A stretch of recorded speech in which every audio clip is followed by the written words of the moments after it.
बिस्मिल्लाहिर्रहमानिर्रहीम। अस्सलाम वालेकुम। दिस इज एडुकेट सबा जैदी। आज का हमारा टॉपिक है कि अगर किसी भी शख्स के खिलाफ दीवानी अदालत में सिविल केस, सिविल का मुकदमा अगर उसके खिलाफ डिग्री हो जाए, धोखे से, फ्रॉड से, उसको पता ही ना हो कि उसके खिलाफ कोई दावा डिग्री हुआ है, तो वो क्या कानूनी चाराजोई करेगा। और मैं आपको आज बताऊंगी सेक्शन 12(2) क्या है, कब दाखिल की जाती है, कौन सी अदालत में दाखिल की जाती है और कौन सा शख्स उसको दाखिल कर सकता है। सेक्शन 12(2) सीपीसी का एक सेक्शन है। इसके तहत हम अदालत में एप्लीकेशन दाखिल करते हैं अगर किसी भी शख्स के खिलाफ कोई भी दावा डिग्री हो जाता है, उसको पता ही नहीं होता कि उसके खिलाफ कोई दावा दाखिल हुआ है, उसमें उसके डिग्री हो जाता है और वो बाद में उस मुतासरा शख्स को मालूम होता है कि एक दावा दाखिल हुआ था और वो उसके खिलाफ डिग्री हो गया। अब वो क्या चाराजोई करेगा, तो एक सेक्शन 12(2) की एप्लीकेशन फाइल होती है उसी सिविल कोर्ट में जहां उसके खिलाफ दावा जो है ना डिग्री हुआ होता है। अब मैं आपको बताऊंगी कि सेक्शन 12(2) की ग्राउंड्स क्या है, लिमिटेशन क्या है। अगर सेक्शन 12(2) खारिज हो जाए तो उसके आगे हम क्या कर सकते हैं। सबसे पहले तो मैं आपको ये बता दूं कि सेक्शन 12(2) के लिए कौन दाखिल कर सकता है। मुतासरा शख्स, एग्रीव पर्सन, जिसके खिलाफ दावा दाखिल किया था लेकिन उसका या तो नाम नहीं लिखा हुआ होता, उसको पार्टी नहीं बनाया होता, अगर पार्टी बनाया होता है तो उसका जो पता है वो गलत लिखा होता है, जिसमें आगे पीछे क्या हुआ होता है, जो उसके खिलाफ जो कोर्ट के जो नोटिस होते हैं वो जाते हैं, उस तक वो नोटिस पहुंचते ही नहीं है और इस तरह उसको एक्स पार्टी कर दिया जाता है और बाद में उसके खिलाफ दावा डिग्री हो जाता है। अच्छा, उससे सेक्शन 12(2) की जो ग्राउंड्स है उसमें है सबसे पहले फ्रॉड। फ्रॉड यानी कि आपको साबित करना पड़ेगा अदालत में, जब आप 12(2) की एप्लीकेशन लगाते हैं उसमें आपको साबित करना पड़ेगा कि ये जो डिग्री है ये फ्रॉड के बुनियाद पर ली गई है।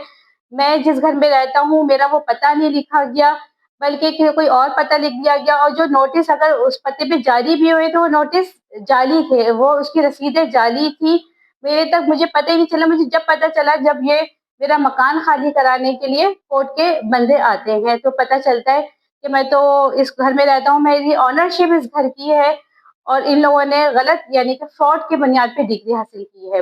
दूसरा, मिस रिप्रेजेंटेशन यानी कि अदालत को गुमराह किया गया है, सही बंदे का नाम नहीं दिया किसी और का। यानी कि अगर फर्ज करें एक कोई केस है उसमें 4 लोग शरीक हैं लेकिन उन्होंने जो मेन बंदा है, जो मुतासरा शख्स है, जो प्रॉपर्टी का ऑनर है, उसका नाम नहीं दिया बल्कि उन 3 लोगों का नाम दे दिया जिसका उनसे उस केस से इतना कोई ताल्लुक नहीं है। अगर डिग्री भी हो जाए तो उन लोगों को कोई फर्क नहीं पड़ता। तो उन्होंने जो मेन बंदे का नाम नहीं दिया, वो कहेगा कि मेरा नाम तो मुझे आया ही नहीं था, केस में मुझे पार्टी ही नहीं बनाया गया था।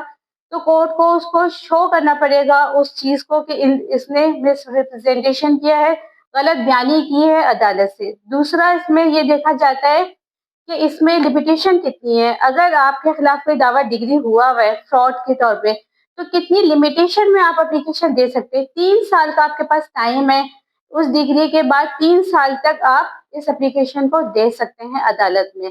अब एप्लीकेशन अदालत में जाती है, उससे हम ये करते हैं कि उनसे इस्तदा करते हैं, इल्तिजा करते हैं कोर्ट से कि इस डिग्री को सेट असाइड किया जाए, इसको दोबारा हमें सुना जाए और हमारी फेवर में फैसला किया जाए, हमें पार्टी बनाया जाए, इस केस को दोबारा से सुना जाए और जो डिग्री है उसको स्टॉप कर दिया जाए, यानी कि उसको रोक दिया जाए, उस पर अभी अमल दरामद ना हो जब तक सेक्शन 12 की एप्लीकेशन डिसाइड नहीं हो जाती है।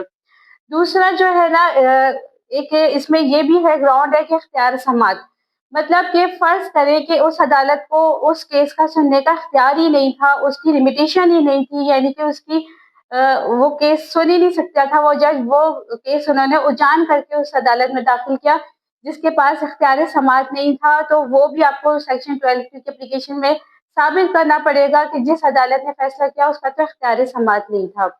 तो नाजरीन, मैं आपको ये बताऊंगी कि अगर आपके खिलाफ कोई भी दावा डिग्री हो जाता है, अगर आपका घर खाली कराने के लिए अदालत आती है, अदालत से कोई बंदा आता है या आपको नोटिस जारी किया जाता है कि इतने दिन के अंदर अंदर आप अदालत ये घर खाली कर दें, आपको बाद में पता चलता है आपके खिलाफ तो एक केस चल रहा था और उसमें आपको पता ही नहीं था आपके खिलाफ डिग्री हो गई है, या तो नोटिस वगैरह आप तक नहीं पहुंचते, आपको पार्टी नहीं बनाया जाता, तो उसमें परेशान होने की जरूरत नहीं है। आप एक अच्छा वकील करें, उसको तमाम आप बातें बताएं, वो एक एप्लीकेशन तैयार करेगा सेक्शन 12(2) की, वो उसी के यानी कि कोर्ट में दाखिल होगी जिस कोर्ट से डिग्री हुई थी اور اس لیے یہ سیکشن 12 اس لیے بھی بنائی جاتی ہے کہ نئے نئے دعوے نہ داخل کر سکے سی پی سی. جو سیکشن 12 اس کا بنانے کا مقصد یہ تھا کہ یہ نہ ہو کہ آپ بھی جا کے نیا دعویٰ داخل کر دیں. اس طرح تو دعوے داخل ہوتے رہیں گے، تو اس وجہ سے نئے نئے دعووں کو روکنے کے لیے اس لیے اپلیکیشن میں آئی تھی. اب اپلیکیشن یا تو الاؤ ہوتی ہے یا ڈسمس ہوتی ہے.